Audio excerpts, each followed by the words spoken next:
Welcome back to the Bronco Nation, your place for all things Ford Bronco. Today we're going to be showing you how to install this Thule bike carrier on the Ford Bronco.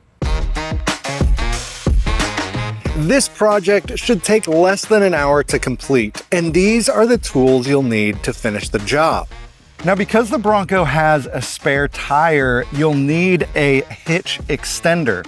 This one measures at about 13.5 inches and has a 2-inch rise. First, slide the Hitch Extender into the hitch and secure it with the locking pin.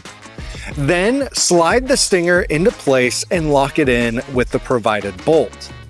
The reason Thule doesn't rely on a pin here is because the bolt serves as a pin and an anti-wobble all-in-one. Thule also includes a multi-tool to tighten down the bolt if you don't have a 19mm socket and ratchet. Then, insert the upper portion of the rack into the stinger and insert the 2 bolts into the side and tighten the nuts down with a 19mm socket. Then raise the arms and insert the straps.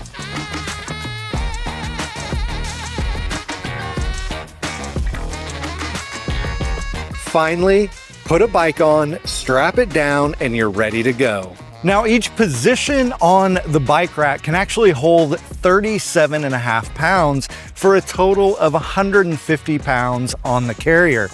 And what I like about this carrier is that each of these positions have these rubber bumpers to kind of protect the frame of the bike from getting damaged. When you're done with the bike rack, simply fold the arms down to get those arms out of the way.